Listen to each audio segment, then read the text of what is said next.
नमस्कार, मेरा नाम है सत सिंह। हरियाणा फाइल्स में आपका स्वागत है। आज का हमारा चर्चा का विषय रहेगा हरियाणा की राजनीतिक पार्टियों का भविष्य।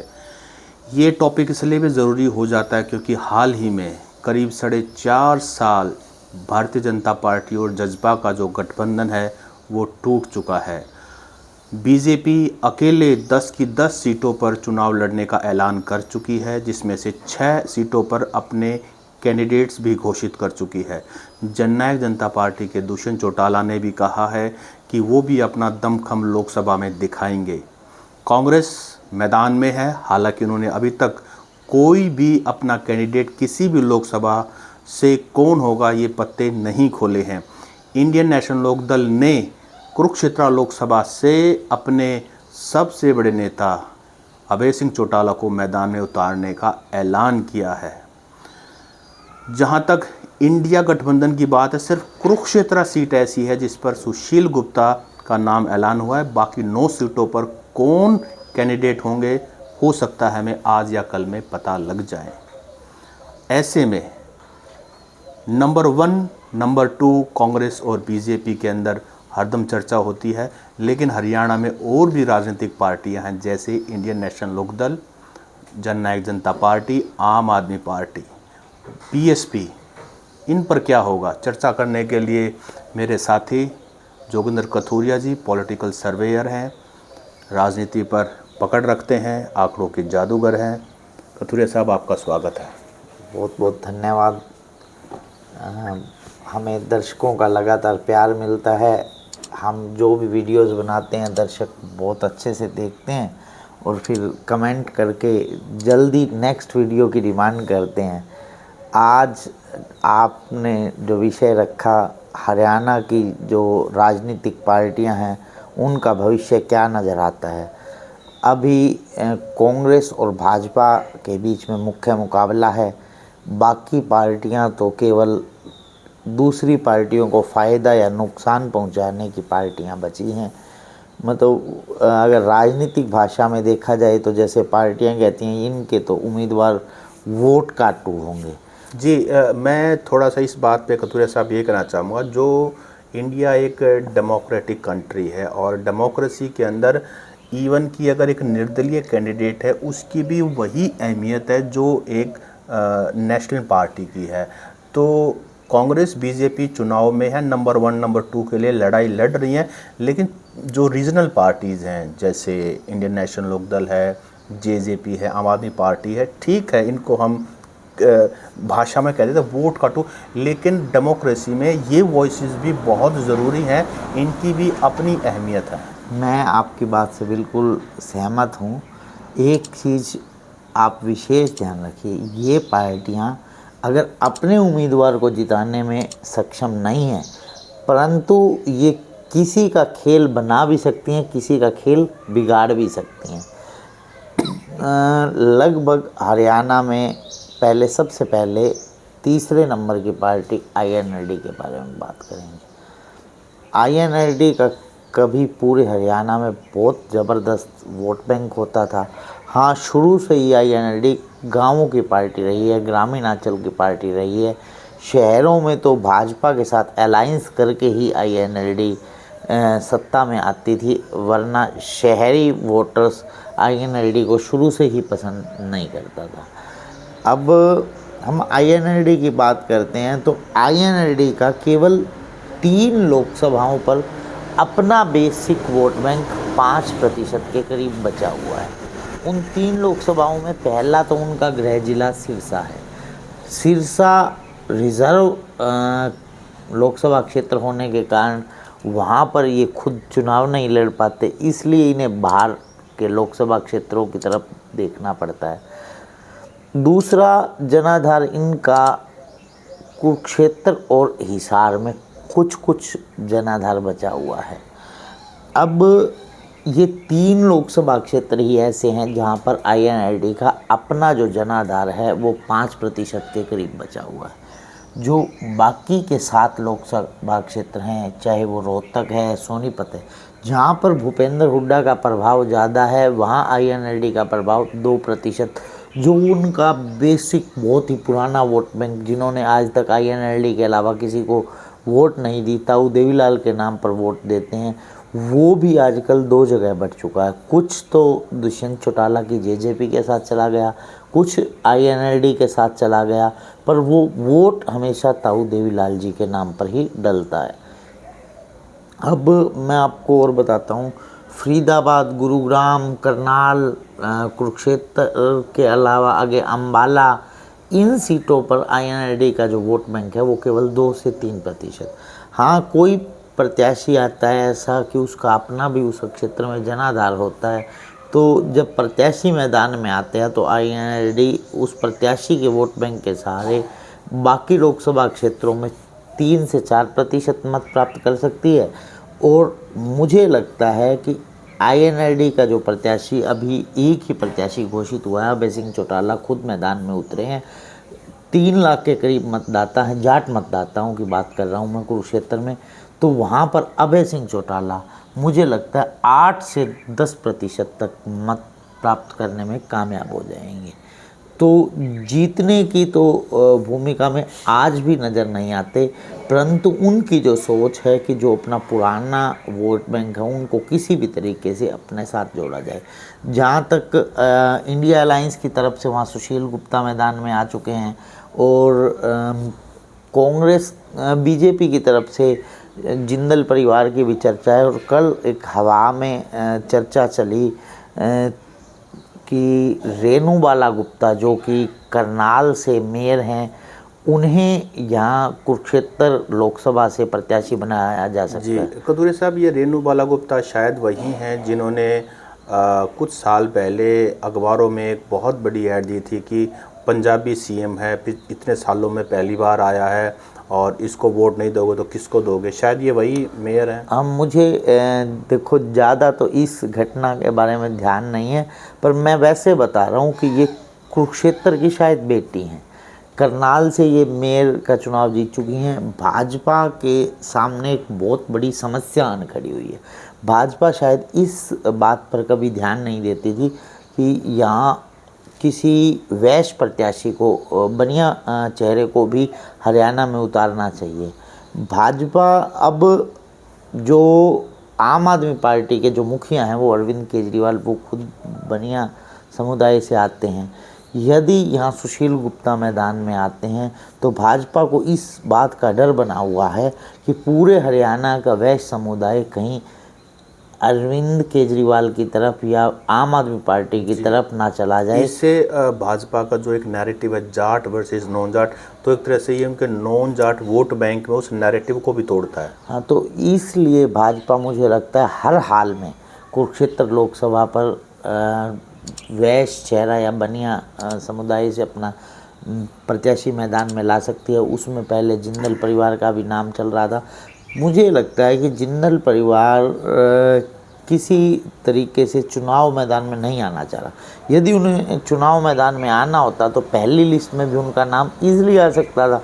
यदि वो चुनाव लड़ना चाहते हैं तो ईजिली भाजपा उनको टिकट देती, क्योंकि वो मन तो बनाया था भाजपा में आने का, परंतु किन कारणोंवश वो मैदान में नहीं आना चाहते, इतनी देरी क्यों हो रही है, ये तो या तो परमात्मा जानता है या खुद जिंदल परिवार जानता है। तो रेणु बाला गुप्ता पे दाव खेला जा सकता है। हाँ, हो सकता है। एक बनिया प्रत्याशी मेरा दावा है जरूर भाजपा उतारेगी। एक वहाँ जट सिख हरपाल सिंह परिवार, उनका भी कुछ परिवार से आ सकता है। देखो, आ सकता है, परंतु जो मुझे लगता है कि आम आदमी पार्टी के जनाधार को रोकने के लिए बनिया समुदाय उधर ना खिसक जाए, इसलिए बनिया ही प्रत्याशी, बनिया चेहरे पर ही दांव खेलना चाहिए।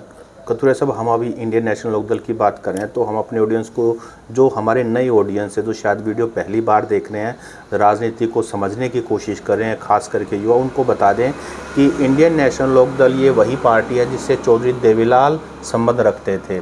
ओम प्रकाश चौटाला जो चीफ मिनिस्टर रहे वो संबंध रखते थे, अजय चौटाला और अभय चौटाला। लेकिन 2018 के अंदर इंडियन नेशनल लोकदल के 2 टुकड़े हो गए। जो एक टुकड़ा जो टूट कर गया, उसका नाम जो पार्टी बनी अजय सिंह चौटाला की देखरेख में, उनके संरक्षण में, उसको जननायक जनता पार्टी कहते हैं और जननायक जनता पार्टी से ही दुष्यंत चौटाला संबंध रखते हैं। तो शायद ये भी एक बड़ा कारण रहा कि इंडियन नेशनल लोकदल जो कभी हरियाणा में राज करती थी बीजेपी के समर्थन से, वो आज तीसरे नंबर पर खिसक गई है। तो ये तो राजनीति है, इसमें तो ऊपर नीचे चलता रहता है जी। तो अब हम आते हैं जननायक जनता पार्टी के भविष्य पे। जननायक जनता पार्टी लोकसभा चुनावों में केवल एक ही लोकसभा, हिसार लोकसभा पर मुझे लगता है कि 8 से 10% मत प्राप्त कर पाएगी। वो भी यदि खुद दुष्यंत सिंह चौटाला, अजय चौटाला या दिग्विजय चौटाला प्रत्याशी होते हैं। और ये हिसार लोकसभा वही है जहाँ 2014 में दुष्यंत चौटाला यहाँ से सांसद चुने गए थे। यंगेस्ट एमपी ऑफ इंडिया का भी शायद इनको कहा गया। देखो समय समय की बात होती है। मुझे लगता है कि आज के दिन जो दुष्यंत चौटाला का हिसार लोकसभा से चुनाव लड़ना मजबूरी भी बन चुका है। यदि दुष्यंत चौटाला वहाँ से चुनाव नहीं लड़ते हैं, उनकी ओर से तो दोनों तरफ, एक तरफ कुआं एक तरफ खाई है। भाजपा का प्रत्याशी मुझे लगता है कैप्टन अभिमन्यु जी हो सकते हैं, हो सकता है भाजपा किसी और भी प्रत्याशी पर, जो आज की संभावना मुझे लगती है कि कैप्टन अभिमन्यु ही प्रतीत होते हैं। तो आपका कहना है कि जननायक जनता पार्टी हिसार लोकसभा से अपना जो बेस्ट फुट है वो आगे करेगी, बेस्ट दाव खेलेगी, बेस्ट कार्ड खेलेगी दुष्यंत चौटाला के रूप में। बिल्कुल। और उसके बाद मुझे लगता है कि यहाँ पर कांग्रेस पार्टी के सामने भी 2-3 विकल्प हैं। एक तो चौधरी वीरेंद्र सिंह जो अभी अभी भाजपा छोड़ के आए हैं, वो कम से कम एक लोकसभा सीट तो चाहेंगे, चुनाव ज़रूर लड़ना चाहेंगे। तो हिसार पहली प्रायोरिटी भी हो सकती है। वो ट्राई सोनीपत की भी कर रहे हैं। यदि वो हिसार से मैदान में आते हैं तो उनकी तो राजनीतिक शत्रुता, अदावत है दुष्यंत चौटाला और जननायक जनता पार्टी के साथ। तो मुझे लग रहा है कहीं ना कहीं दुष्यंत चौटाला के लिए तो एक तरफ कुआं एक तरफ खाई होगी।